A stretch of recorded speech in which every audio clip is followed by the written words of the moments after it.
São Mateus 7:20. Glória a Deus.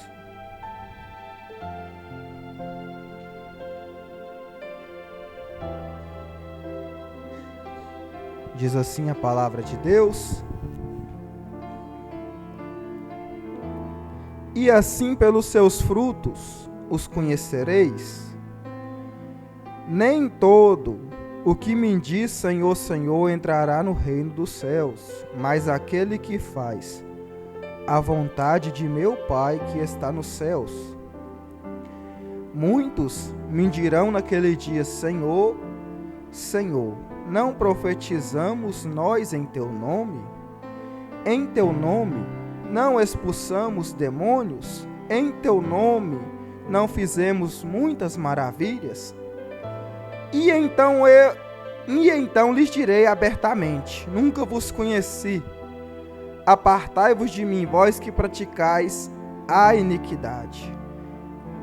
24. Todo aquele, pois, que escuta estas minhas palavras e as pratica,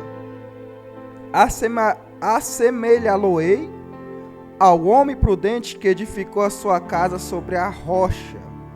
E desceu a chuva, correram rios, assopraram ventos e combateram aquela casa. Porém não caiu, porque estava edificada sobre a rocha.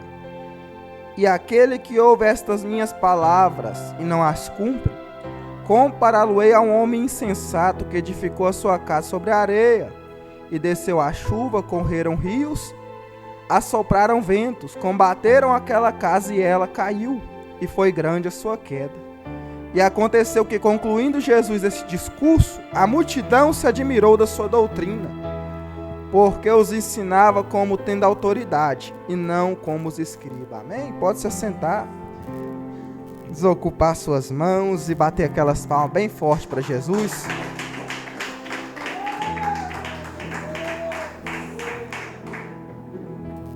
O Senhor aqui está tratando de duas classes de pessoas que dizem servir a Deus. Primeiro ele fala: acaterai-vos, porém, dos falsos profetas, que vêm até vós vestidos como ovelhas, mas interiormente são lobos devoradores. Pelos seus frutos os conhecereis. Então, o que hoje em dia está cheio no meio evangélico é de falsos profetas, que a única coisa que move o coração deles não é o interesse na nossa salvação, na salvação das almas, na libertação das pessoas. Tanto faz se as pessoas vão ser salvas ou não. Eles ensinam o evangelho não 100% conforme o evangelho de Cristo, mas distorce o evangelho de várias formas. O intuito desses pregadores, na maioria das vezes, desses profetas, são dinheiro e fama. O que move as pregações dessas pessoas, as concentrações, é dinheiro e fama. É aquelas concentrações aonde dá multidão de pessoas, ali entra muito dinheiro, ali o dinheiro fica para eles, ali o intuito deles não é ganhar almas, o intuito deles ali é entregar profecias, revelações mentirosas, coisa da carne, e arrancar dinheiro do povo, deixar o povo viver de qualquer forma. Até prega, né? Porque se não pregar alguma coisa da Bíblia, o povo vai abrir o olho. Mas a maior parte do povo, devido a não estudar a Bíblia, fica confundido com esses falsos mestres, com esses falsos profetas. E aí eles pregam a meia verdade e o povo vai sustentando o ministério deles, o ministério do engano. E cada centavo que vai para um falso profeta, cada oferta, cada dinheiro, isso aí está lançando almas no inferno. Isso aí está impedindo o verdadeiro evangelho de prosseguir. Mas para isso tem aqui a igreja pentecostal, Deus é amor, cheio de pregador sincero que não quer dinheiro para pregar a palavra, que estuda e prega por amor às almas. Então o Senhor Jesus está falando, pelos seus frutos conhecerei. Eles vêm vestido bem. Eles vêm vestido bem, mas interiormente são lobo devorador. E não pode uma árvore boa dar mau fruto, nem uma árvore má dar bom fruto. Só que eles, é como diz o apóstolo Paulo, o próprio Satanás se transfigura em anjo de luz para enganar. Então, por muitas das vezes, até faz alguma coisa. Mas se vocês prestarem bem atenção na vida deles, nas mensagens deles, vocês vão saber que é falso profeta. Vocês vão saber que é falsos ensino. Por exemplo, a igreja católica prega, ensinando o povo a venerar Maria, né? Um monte de santo. Ali entra muito dinheiro, faz obra caridosa. Só que essa pregação é falsa. A igreja adventista, né, sambatista, ensina a guardar o sábado. Muitas igrejas aí apoiam também bebida alcoólica, né, divórcio, casar com um, casar com outra. Hoje em dia, na maioria das igrejas, enjoou da cara da mulher. Irmão Jane, é só largar e casar de novo. Enjoou do lado da mulher, é só trocar de mulher. Né? Por muitas das vezes esses pregadores têm muitas mulheres. E aí pelos seus frutos conhecereis. Porque eles não querem trabalhar não. O negócio deles é fazer concentração e viver enganando o povo. Mas quem medita na palavra de Deus, quem lê a palavra de Deus, quem pede a Deus todos os dias sabedoria, temor, Deus vai mostrando o que é de Deus e o que não é. Aí ele fala, muitos naquele dia me dirão, Senhor, Senhor, não profetizamos nós em teu nome aqui, não expulsamos demônios, não fizemos muitas maravilhas. E esses falsos profetas, também tem os desviados, às vezes aceitou o Senhor Jesus, mas veio aquelas lutas, né? O diabo, ele vai bater contra todos nós, diz o apóstolo Pedro, que ele anda bramando contra leão, procurando nos tragar a nossa salvação, tragar a nossa alma, roubar a nossa salvação, roubar a nossa coroa.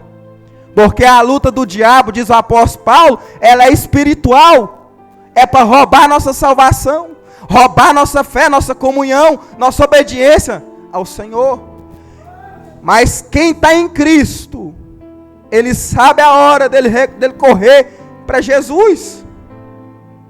Ela sabe a hora dela correr para Jesus. Nós sabemos quando é a hora de correr para Cristo. Quando a luta está feia, a batalha está feia. Né? O pastor Alberto gosta de cantar na batalha contra o mal, ser valente. Pois nós estamos na batalha.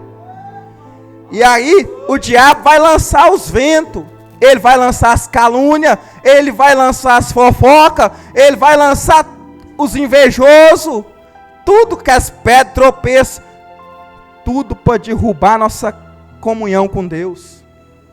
Mas o Senhor Jesus falou, aquele que ouve estas minhas palavras e as pratica, assemelha-lo-ei a um homem prudente que edificou a sua casa sobre a pedra, sobre a rocha. Edificou a sua casa nele. O irmão Evandro pregou sobre Pedro. Eu achei linda aquela pregação, porque Pedro, mesmo com as fraquezas dele, ele não desistia. Mesmo com as fraquezas dele, ele não desistia. E aqui o diabo lança esses ventos contra a nossa casa espiritual. Muitos têm fraqueza, mas gente, irmão, tem que ter a humildade de reconhecer nossas fraquezas, pedir Deus perdão e perseverar. E quando o diabo usar um ou outro para apontar o dedo no nosso machucado, na nossa ferida, para nós parar, nós não parar não. Nós lembrar não, Jesus já lavou as minhas vestes no sangue dele, já perdoou meus pecados, porque o diabo tem seus adeptos, até mesmo no meio da obra de Deus, para querer nos parar. Mas É isso aí, quem tem comunhão com Cristo tem discernimento. Não, é o diabo. Ele quer que eu paro, quer que você para.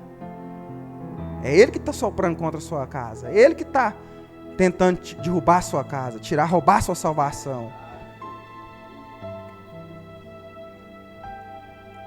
Concluindo o texto.